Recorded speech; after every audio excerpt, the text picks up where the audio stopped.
Huy! Huwag mong hawakan ang tubig na iyan. Marumi ang tubig na iyan, hindi pwedeng ipanghilamos. Lalong hindi pwedeng inumin. Nay, hindi ba't may bagong imbakan ng tubig sa nayon? Bakit parang tubig putik ang lumalabas dito? Kalahating taon nang madilaw ang tubig na iyan. Nagkakapantal ang katawan kapag ipinangligo. Para makapagluto, kailangan pang bumili ng digalong tubig sa bayan. Kalahating taon, ano ba talagang nangyari sa imbakan ng tubig na iyan? Sino ba ang namamahala riyan? Siyaw, huwag kang masyadong maingay. Kapag narinig ka ng taga-kolekta ng bayad sa tubig, maghahanap na naman sila ng gulo. Napadumi ng tubig na iyan, kailangan pa ring magbayad. Pamilya Lin, oras na para magbayad. Para sa 3 buwan, 1,200 lahat. 1,200? Nang hold up ka ba ng bangko, Zhaok Xiaohu? Ang pamilya ng 3 sa lungsod, hindi aabot ng 1,200 ang bayad sa tubig sa buong taon. Iba ang lungsod, iba ang nayon ng 15, 8 yuan kada tonelad para sa pagpapanatili ng tubo. Ito ang batas na itinakda ni Kuya Dabiao. 8 yuan kada tonelada, para lang ipainom sa amin ang nakalalasong tubig na to. Tingnan mo ang loob ng palangganang to, puro buhangin at kalawang. Lin Xiao, dahil lang nakapag-aral ka ng ilang taon, huwag mong isipin kung sino ka na, bahala kang uminom o hindi sa tubig na to. Kung hindi ka magbabayad, puputurin ko ang tubo mo ngayon din. Xiaohu, huwag mong putulin, magbabayad kami. Heto na, magbabayad na kami. Huwag mo na akong pabalikin pa rito sa susunod na buwan. Nay, hindi natin pwedeng basta na lang ibigay ang pera. Ang tubig na iyan ay hindi naman talaga. Sino pa ang may tubig? Mataas ang lagnat ng bata. Kahit isang lagok man lang, mas malala ang sitwasyon kay Lolo Wang. Nagtaya ang apo niya dahil sa pag-inom ng tubig na iyon, at na-ospital. Noong bumalik siya para makipag-usap sa kanila, direkta nilang pinutulan ng tubig. 3 araw nang walang tubig. 3 araw nang walang tubig, tapos nailagnat pa ang bata. Lolo Wang, ano pong ginagawa ninyo? Naputol 3 araw nang naputol. 3 araw nang walang tubig. Bakit? Dahil lang noong nakaraang linggo, uminom ng tubig ang apo ko, at nagtahi kaya na ospital. Pumunta ako para makipag-usap sa kanila, kaya pinutol ni Zhao Xiaohu ang tubo ng tubig ko. Hindi pa bumababa ang lagnat ng bata. Kahit isang lagok ng malinis na tubig, wala siyang mainom. Tubig. Lolo.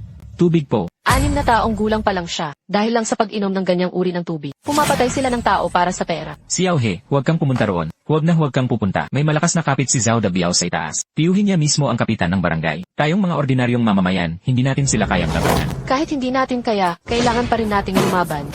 Kapitan Zhao, ito ang tubig gripo ng barangay natin. Tingnan ninyo, pwede po ba itong inumin? Aba, hindi ba't ikaw ang matalinong estudyante ng pamilya Lin? Umuwi ka rito para magbakasyon, pero hindi ka mapakali. Bakit nakikialam ka pa sa bagay na ito? Na-ospital ang apo ni Lolo Wang dahil sa pag-inom nito. Tapos sinisingil pa ninyo sila ng 8 yuan bawat tonelada ng tubig. Kayo ang kapitan ng barangay, dapat bigyan ninyo kami ng paliwanag tungkol dito. Paliwanag. Ito ang paliwanag. Si Dabiao ang nag-aasikaso sa supply ng tubig sa barangay. Siya ang sumasagot sa sarili niyang kita at lugi. Hindi libre ang pag-aayos niya ng mga tubo at may bayad din ang kuryente sa pagbomba. Xiao, makinig ka sa payo ng tiyo mo. Kikita pa rin si Dabiao at babalik ka rin naman sa lungsod. Pero ang mga magulang mo ay nandito pa at may connection siya sa county. Kapag talagang ginalit mo siya, kapag nawala ng gamot ang tatay mo para sa binti niya, o hindi na mapatubigan ang mga bukid ninyo, kakayanin mo ba ang kahinatnan nito? Kaya kailangan nating inumin ang maruming tubig na ito at kailangan nating bayaran ang mahal na singil na ito. Kapag lumabas ka sa pintong ito, kung gusto mong gumawa ng gulo, sige lang. Pero sasabihin ko na sa'yo ngayon pa lang, kapag may nangyaring masama, huwag mo akong sisihin na hindi kita pinaglalaanan. Walang patutunguhan kung aasa lang ako sa tulong ng nayon. Kailangan kong makakuha ng ebidensya.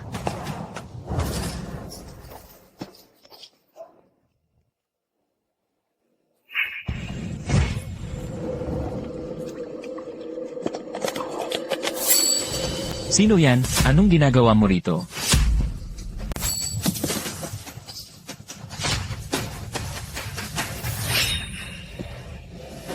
Lin Xiao, hating gabi na, pumunta ka pa rito para magnakaw ng dumi.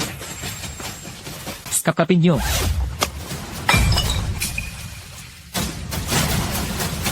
Kumuha ng sample ng tubig. Gusto mong magsumbong.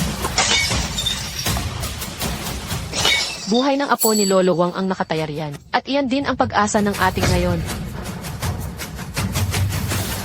Lin Xiao, tingin ko talaga ay sawa ka na sa buhay. Xiaohu, huwag.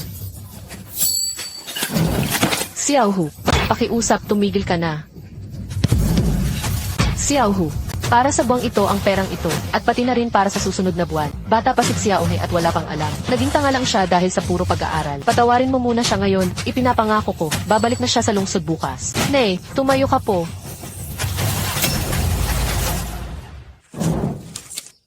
Lin, mabuti naman at marunong kang makisama. Itong anak mong babae, mas mataas pa sa langit ang ambisyon. Pero ang kapalaran ay kasing nipis ng papel. Subukan mo pang ulitin. Ilulubog ko siya ng diretsyo sa reservoir na ito, para makainom siya ng todo.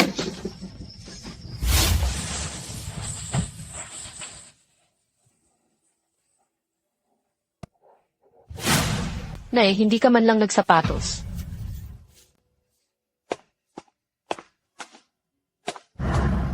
Xiao, parang awa mo na, nakikiusap si nanay sa'yo. Umalis ka na rito bukas. Ito na ang kapalaran natin. Hindi ba pwedeng tanggapin na lang natin? Nay, matulog ka muna.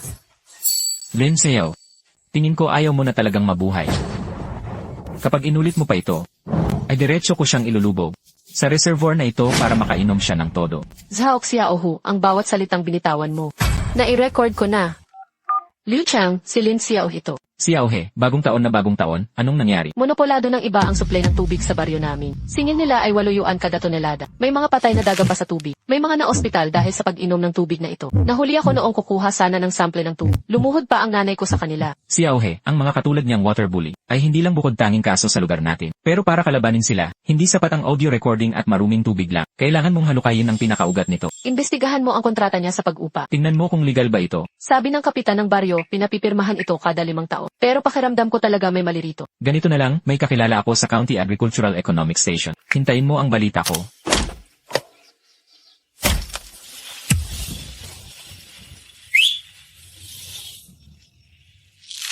Maghintay ka lang. Xiaohe, may malaki akong natuklasan. Ang kontrata ni Zhao Dabiao ay nag-expire na 3 taon na ang nakalipas. Dahil walang nangangahas na makipagkompetensya sa hindi rin siya nag-asikaso para kaya patuloy siyang nagsusupply ng tubig ng ilegal. At ang mas malala pa rito, wala siyang water extraction permit. Ilegal ang operasyon niya, ilegal na negosyo, pagkuha ng tubig na walang lisensya, at marahas na paniningil. Ang alas ni Zhao Dabiao, walang kwenta pala.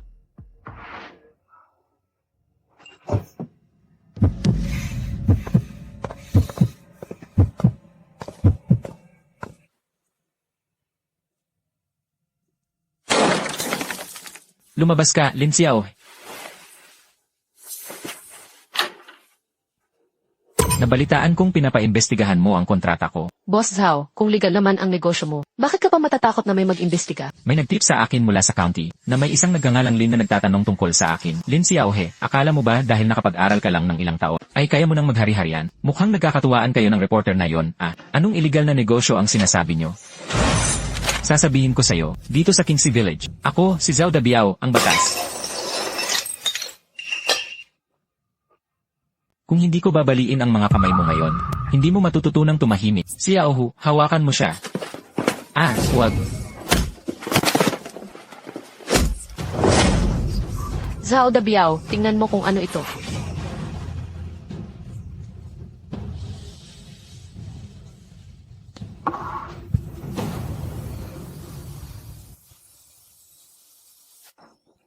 Xiaohe, umalis ka na rito dali. May mga tauhan si Dabiao na nagmamanman. Lola, hindi po pwedeng tiisin na lang natin ang tubig na ito. Hindi pwedeng masayang lang ang binayad nating pera. At hindi pwedeng magdusa ng baliwala si Liang sa sakit niya. Pakikwento po uli kung paano pumunta rito si Zhao Xiaohu para maningil. At kung paano kanya pinagbantaan. Pwede po bang sabihin niyo ulit sa akin? Umakyat sila sa pader para makapasok. Pinwersa nila akong dapaan doon para kapkapan. Maging ang perang pangbagong taon ng apo ko ay inagaw nila.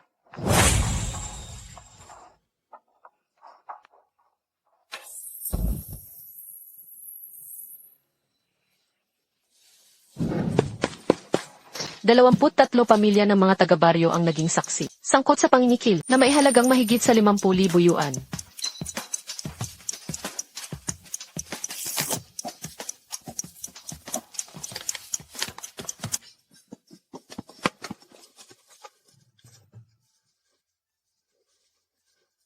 Naipadala na.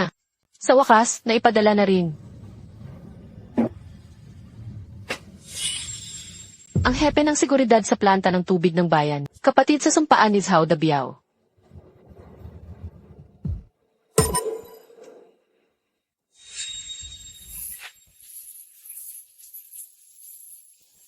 Isang linggo na ang nakalipas mula nang matanggap ito, pero wala pa rin kahit isang salitang tugon. Hello. Naririnig niyo ba ako, mga kabaryo? Makinig kayong mabuti. May sumulpot palang dakilang bayani rito sa Kingsi Village natin. Sumulat pa para isumbong ako. Sayang nga lang, kaibigan ko ang mga opisyal sa county. Kakarating pa lang ng sulat, sinunog ko na agad na parang basura. May gustong magpahirap sa buong nayon. Sige, dahil may ayaw magpatalo. Mula ngayon, walang tubig sa buong nayon sa loob ng 3. Kung gusto ninyong uminom at magluto, huwag ninyong kalimutang hanapin si Lin Xiao. Lin Xiaohe, lumabas ka rito. Lin Xiaohe, hindi ba't mahilig kang sumulat ng liham? Gusto mo bang iba naman ang maramdaman ng mga kamay mo? Teka, tumigil kayo.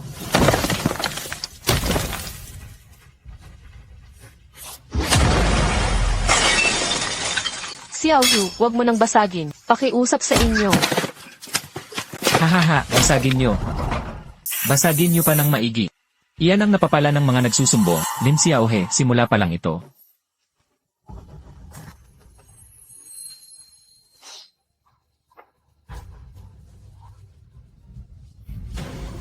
Bawat salitang sinabi mo, bawat hampas at bawat sipa, ay nandito lahat.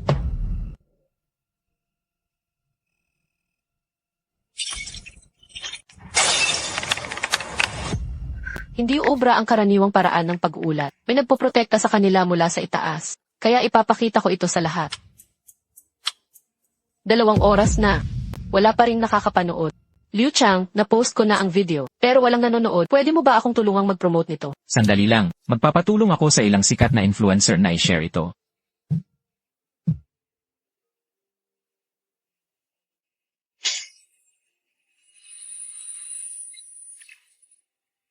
May 1,000,000 tao na ang nakapanood nito.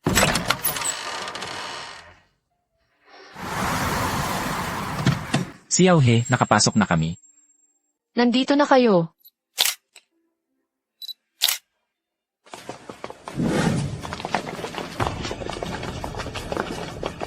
Tingnan natin kung sinong may lakas ng loob na kumuha ng video rito sa Kingxi Village.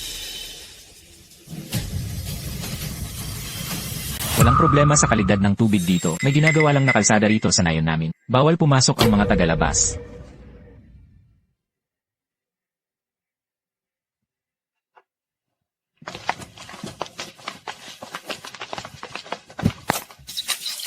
Mga mamamahayag, tingnan niyo ito. Tubig pa ba ito? Para na itong maruming sabaw. Nangangati at nagkakapantal ang buong katawan kapag pinaligo ito. Atensyon sa lahat ng mga taga nayon. Si Vice Alcaldeso ng bayan ay narito para mag-inspeksyon ng trabaho. Magtipon ng lahat sa barangay hall. Vice Alcalde Son, tiyuhin ni Zhao Dabiao. Gagamitin nila ang kapangyarihan ng gobyerno para gipitin tayo.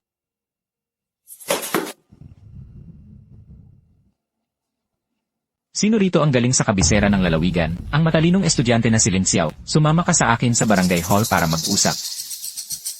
Xiaohe, kayong mga kabataan, mabuting bagay ang maging masigasig, pero hindi pwedeng basta-basta ka nalang maniniwala sa bali-balita. Ang video mong iyon ay lubhang nakaapekto sa imahe ng bayan natin. Kapag nakaabot ito sa lungsod at lalawigan, ang pondo para sa pagbawas ng kahirapan sa susunod na taon ay maaaring maapektuhan lahat. Ipinapahamak mo ang buong baryo niyan. Alcalde Son, ano ang mas mahalaga, ang imahe o ang buhay ng tao? Maruming tubig ang iniinom ng mga taga-baryo at napakamahal ng binabayaran nila. Katotohanan ito. Aling eksena sa video ang peke. May kontrata si Dabiao sa pagpapatakbo ng istasyon ng tubig. Tungkol naman sa kalidad ng tubig, dahil yon sa lumang linya ng tubo sa baryo, nagdesisyon na ang pamahalaang bayan na bayaran ng pamilya mo ng 2,000 yuan para sa tangke ng tubig. Umuwi ka na at burahin ang video.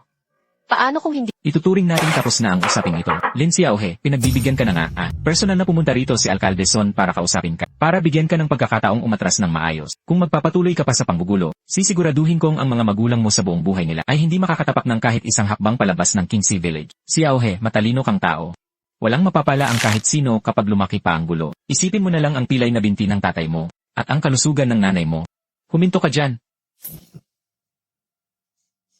Mga kanayon, hindi sa ayaw ko kayong bigyan ng tubig. Si Lin Xiaohe ang nagsumbong. Nagreklamo siya sa bayan, kaya ipapasara ang water station ko. Kaya wala kayong mainom na tubig ngayon dahil sa kanya. Dahil lang sa isang tao, si Lin Xiaohe. Sa pagkakataong ito, hindi lang 3 araw na walang tubig, kundi tuluyan na itong mapuputol. Xiaohe, nakikiusap si tiyahin sa iyo. Pakiusap, humingi ka na ng tawad kay Kuya Dabiao. Walang may inom na tubig ang mga bata sa bahay. Paos na ang mga lalamunan nila. Nga naman, makakabalik ka naman sa lungsod pagkatapos mong mag-aral. Pero kami, kailangan pa naming mamuhay dito sa baryo.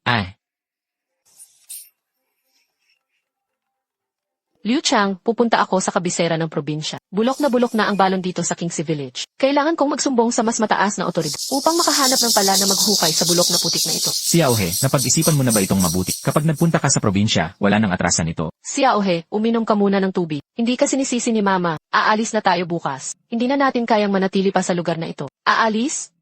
Kung aalis ako, paano na po kayo ni Papa? Si Lolo Wang, paano naman ang may sakit niyang apo? At ang mahigit 2,000 katao rito? Iinom na lang ba sila ng ganitong uri ng tubig habang buhay? Mama, hindi ako aalis. Pupunta ako sa kabisera ng probinsya. Hindi ako naniniwalang. Walang hustisya at katwiran sa mundong ito.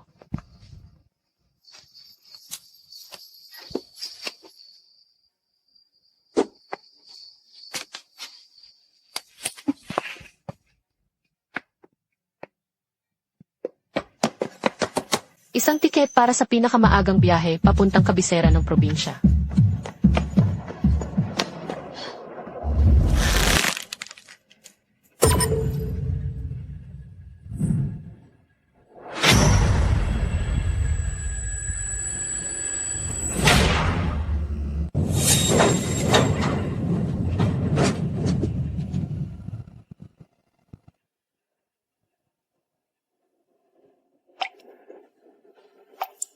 Lumabas na siya.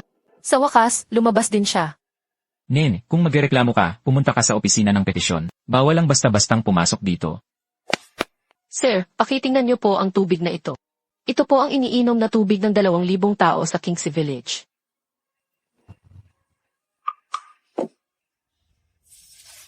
Sir, nakikiusap po ako, iligtas ninyo ang Kingsley Village.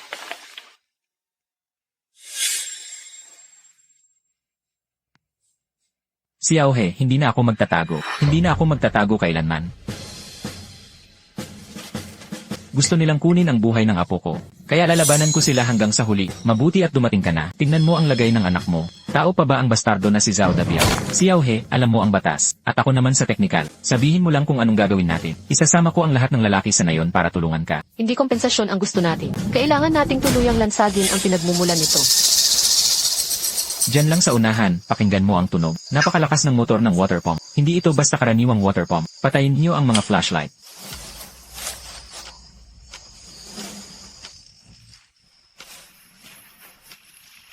Walang hiya. Ginamit niya ang maruming tubig na ito mula sa paggawaan ng papel para ipainom sa mga kanayon natin. Ang ilog na iyon ang lugar kung saan ang kalapit na paggawaan ng papel ay patagong nagtatapon ng maruming basura. Kahit mga semilya ng isda, hindi mabubuhay doon. Sino yan?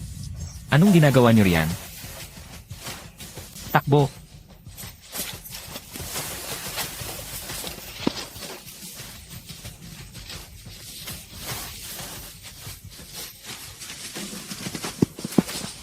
Kitang-kita ko na may tao rito kanina. Maghanap kayo, kapag nahuli niyo ang dalawang yan, itapon niyo sila ng diretsyo sa tangke.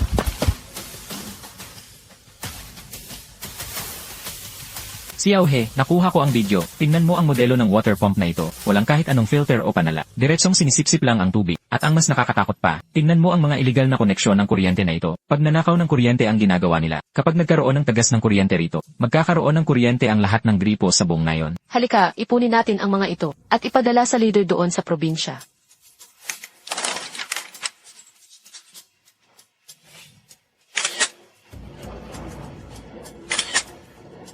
Sa pagkakataong ito, naging matalino na ako. Hindi ko ito ipapadala sa pamamagitan ng koreo para hindi nila magawang harangin ito. Zhao Dabiao, tao ka pa ba talaga? Para ipainom ang ganitong klaseng tubig sa anak ko, 8 yuan bawat tonelada. Pero maruming tubig mula sa ilog pala ang ibinibigay mo. Sino pa ang magpapakalat ng chismis? Puputulin ko ang kuryente sa buong nayon. Lumalakas na yata ang loob ninyo, ha? Sumusobra na kayo, isang grupo ng mga walang utang na loob, gaya ng napag-usapan, kapag naglakas loob siyang pumunta sa likod ng bundok para sirain ang ebidensya, huwag niyong hahayaang makalusot kahit isa.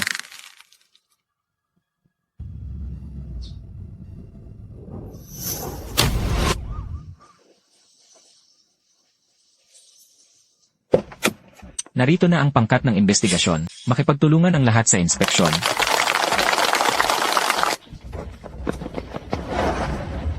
May kontrata ako, may suporta ako mula sa bayan. Ginamit mo ang maruming tubig mula sa paggawaan ng papel para ipainom sa buong baryo. Kanino ka pumirma ng kontrata? Dalhin siya. Aalamin natin kung may pananagutan ang bayan sa kontratang iyan. Isakay siya sa kotse. Dalhin siya.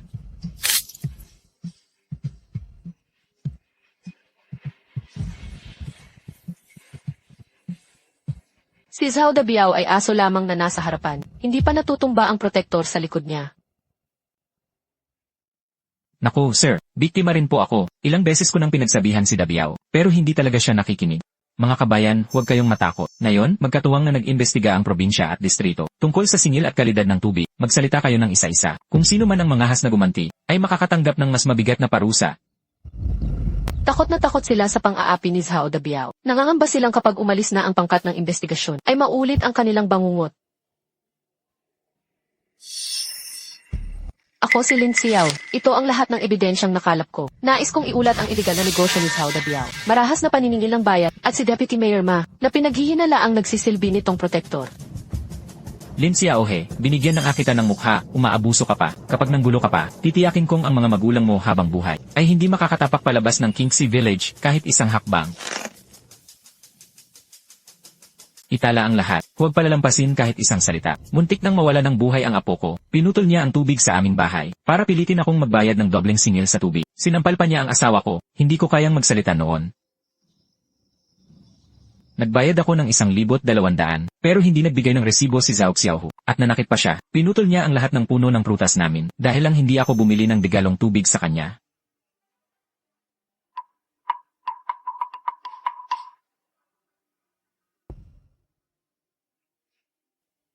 Hindi ako. Utos lang ang lahat ng ito ni Vice Director Ma. Sinabi niya, basta hindi kumonekta ang Kingxi Village sa pangunahing linya ng tubo, patuloy tayong makakasingil ng napakamahal na bayad sa tubig. Kukunin niya ang 60% ng perang makukuha natin. Pagkatapos ng interogasyon, itinuro na ni Zhao Xiaohu ang utak sa likod ng lahat. Si Vice Director Ma ng planta ng tubig ng bayan. Ginamit niya ang kanyang posisyon para harangan ang posibilidad na makakonekta ang Kingxi Village sa linya ng tubo ng county, at nakipagsabuatan kay Zhao Dabiao para kumita ng Vice Director Ma. Kaya pala kahit ilang beses akong nagsumbong sa bayan, ay hindi pa rin maikonekta ang linya ng tubo sa Kingxi Village. Nasa kanya pala ang ugat ng problema.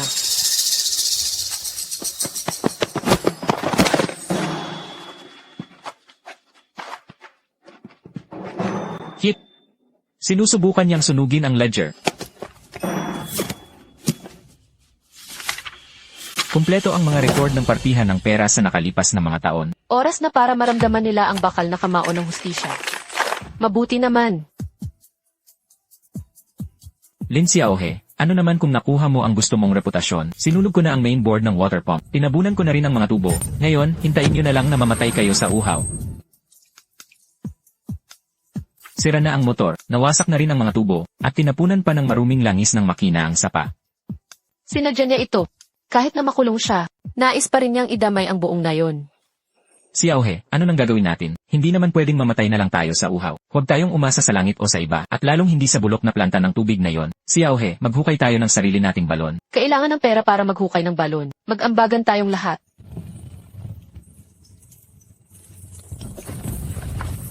May tubig na. May tubig na.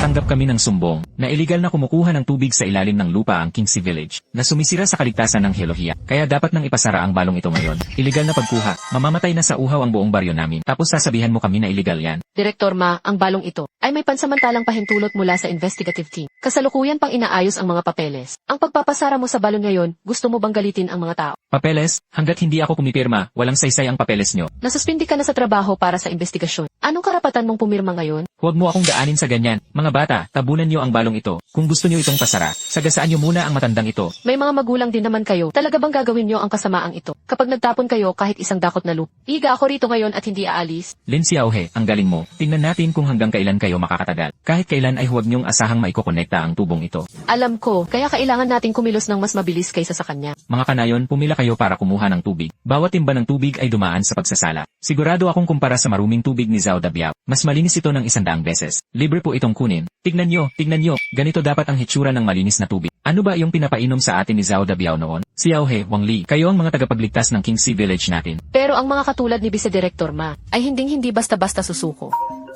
Xiao, hoy, may malaking problema. Sa likod ni Vice Director Ma, may isang kumpanya, ang Wanli Construction. Ano naman ang kinalaman yan sa atin? Plano nilang, sa pilitang ideklara ang Kingxi Village bilang isang geological disaster zone. Kapag naideklara na ito, kailangan ilipat ang buong baryo. Ang lakas ng loob niya.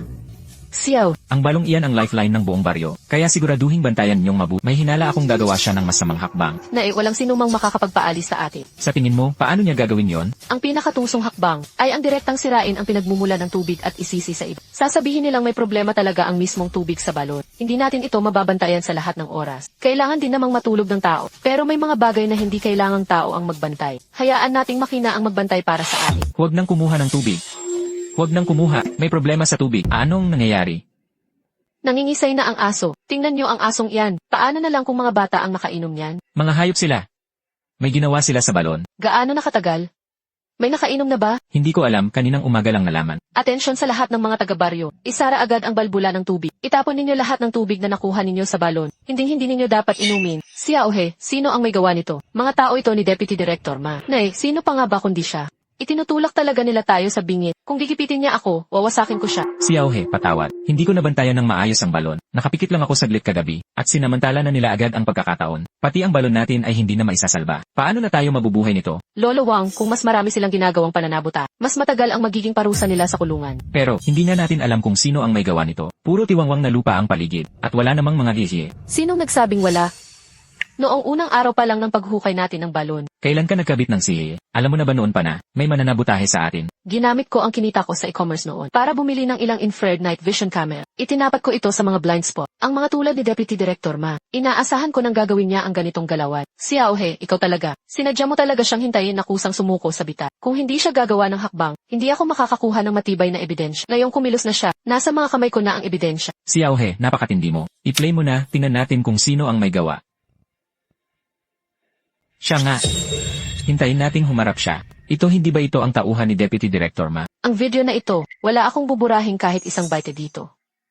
Hindi ba ito ang mismong pamangkin ni Deputy Director Ma? Ang contractor ng Wanli Construction, nakuhaan natin sa kamera. Wang Li, nakuhaan natin siya. Tara, dalhin natin agad ito sa County Bureau. Hindi pwede, may nagpoprotekta sa kanya sa county. Baka makatunog lang sila kapag dinala natin doon. Kung ganoon, anong gagawin natin? Hawak na natin ang ebidensya. Hindi naman pwedeng maghintay lang tayo ng walang ginagawa. Ipadala natin ito ng diretso sa pinuno ng Provincial Investigation Team.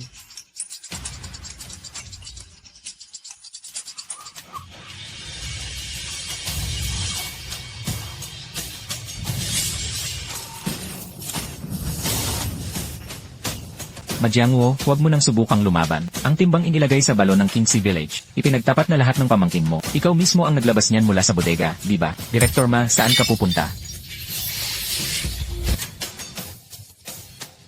Palagi mong sinasabing hindi pwedeng ikonekta ang pipeline na ito. Ngayon tingnan mo, hindi ba mas maluwag na ang daan natin? Lin Xiaohe, isa ka lang namang batang babae. Ano ba ang alam mo? Pagsisisihan mo rin ito. Tara, umuwi na tayo para tingnan ang magandang tanawin. Mga kanayon, humihingi po kami ng pauman dahil hindi naging sapat ang aming pagtatrabaho. Kaya napainom kayo ng maputik na tubig sa loob ng maraming taon. Naglaan ang gobyerno ng county ng 1.5 milyong yuan para sa partikular na proyektong ito. Sa loob ng 3 araw, direktang ikokonekta ang pangunahing pipeline sa Kingsi Village at libre ang bayad sa pagpapakonekta para sa bawat kabahayan. Salamat sa Diyos, may katarungan din. Sa wakas, natapos din ang paghihirap ng Kingsi Village. Narinig mo ba iyon? Libre na ang pagpapakonekta ng tubig. Kinausap ako ni Secretary Xiao kanina. Sinabi niya na kapag maikonekta na ang pipeline, ako ang mamamahala sa pagpapanatili ng supply ng tubig sa baryo at babayaran ako ng buwanan. Magandang balita yan.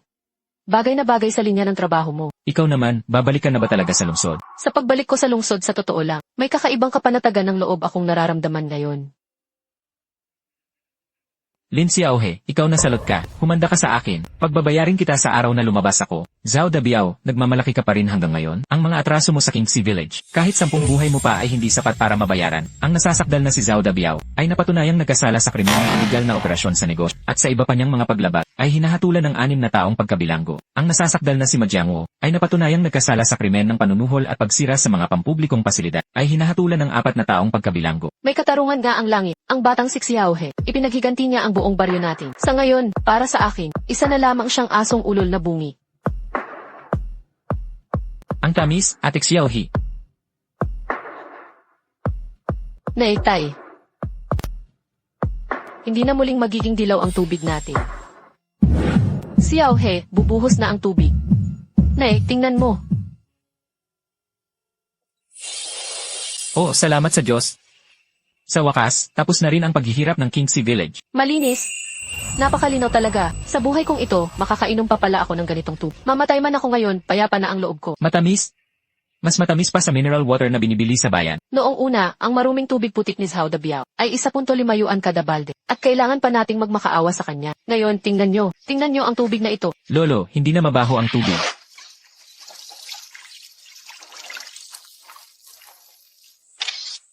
Xiao He, tingnan mo ang mga mukha nila. Dapat ay frame ang bawat isa nito. Kalahating taon ng paghihirap, sulit na sulit. Xiao He, ang matandang ito. Itatagay ko ito para sa'yo. Kung hindi dahil sa pagtaya mo ng buhay para lumaban. Umiinom pa rin ng putik ang buong baryo natin. Xiao He, lahat ng hirap at pang-aaping dinanas mo ay tatandaan ng buong baryo natin. Anak, tanggapin mo ito. Karapat dapat ka rito. Mga kabayan, tagay. Xiao He, talagang hindi ka nabababalik sa lungsod. Ang trabaho mo roon, maraming tao ang nag-aagawan para makapasok doon. Nay, marami namang tao sa lungsod na pwedeng magtrabaho roon. Pero ang mga peach, tokwa, at native na itlog ng King Siv, sino ang magbebenta kung hindi ako? Matigas ang ulo mo simula bata pa. Ang nakapagpakulong kay Xiao Dabiao. Hindi ba? Kumusta po sa inyong lahat? Ako si Xiao He mula sa Kingsi Village. Ang tubig sa aming baryo ang pinakamalinis na ngayon sa buong distrito. At ang mga peach na dinidiligan ng tubig na ito, at ang tokwa na gawa rito, ay talagang pambihira. Itong si Xiao He naman, sa halip na manatili sa malaking kumpanya sa lungsod, bumalik dito para lang makipag-usap sa computer. May maibibenta kaya siya riyan? Kalokohan lang yan ng mga kabataan. Lalabas ba ang mga peach mula sa computer? Ang mga malutong na peach ng ating Kingsi Village, isang kagat pa lang, aapaw na ang kataas mula sa gilid ng bibig hanggang baba. Kapag hindi matamis, may refund. Sold out na ang buong 3,000 gin. Xiao He, kinuwenta ko lang. Kalahating oras pa lang mula nang mag-live tayo. Pero wala nang natira kahit isang piraso sa 3,000 gin ng malutong na peach. 3,000 gin sa loob lang ng kalahating oras. Ang 20 puno ng peach sa likod bahay ko. Pwede mo rin bang ibenta sa live para sa akin? Pati ang sa akin. Pati ang mga native na itlog ko, pwede rin. Xiao He, turuan mo naman ako kung paano gawin yan. Huwag po kayong magtulakan, sandali lang. Lahat po tayo ay may pagkakataon. May pulong bukas, isa-isa nating aayusin bawat pamilya. Xiao He, sa mga order natin kahapon, ganito kalaki ang kinita natin. Ito lang. Mas malaki pa riyan ang layunin ko. Hehe, kung sa ganitong bilis, bago magtapos ang taon, doble-doble ang makukuhang dibidendo ng lahat. Wang Lei, sa tingin mo, kung nalaman lang ni Xiao Dabiao na aabot tayo sa ganito, maglalakas loob ba kaya siyang putulin ang tubig natin? Kung alam lang niya, baka lumuhod pa siya para maghatid ng tubig sa atin. Xiao He, talaga bang hindi mo pinagsisisihang hindi ka na bumalik sa lungsod? Kailangan ako ng lugar na ito. At kailangan ko rin ang lugar na ito. Director Xiao He, narito na ang sample para sa bagong packaging ng kooperatiba. Paki-check mo nga. Director Xiao He, pwede na rin bang ibenta ang batch ko ng pulot? Masyadong mabilis maubos ang mga peach noong nakaraan. Noon, ang mga kapitbahay na nagbabato noon sa bakuran namin. Ngayon, kapag nakikita ako, masigla na akong tinatawag na Director Xiao. Dito dati nakatayo si Zhao Xiaohu para mangolekta ng bayad sa tubig. Ngayon, naging magandang palaruan na ito para sa mga bata. Xiaohe, dali, maghugas ka na ng kamay. Niluto ko ang paborito mong ulam ngayon, steamed fish. Nay, naaalala mo pa ba noong unang araw na bumalik ako? Ang lumalabas sa gripo noon, anong kulay? Parang tubig puti. Napakabaho, nakakahilo. Ang ganda na ngayon, malinaw na ang tubig, sariwa pa ang isda. Sa wakas, guminhawa na rin ang buhay natin. Xiao He, magpahinga ka muna bukas. Pumunta tayo sa lungsod para mamasyal. Nay, nakapagdesisyon na po ako. Ang resignation letter ko para sa trabaho ko sa lungsod. Opisyal ko nang ipinadala. Mabuti, hindi ka na aalis. Nagpapalusog ng tao ang tubig dito sa nayon ng Kingsi.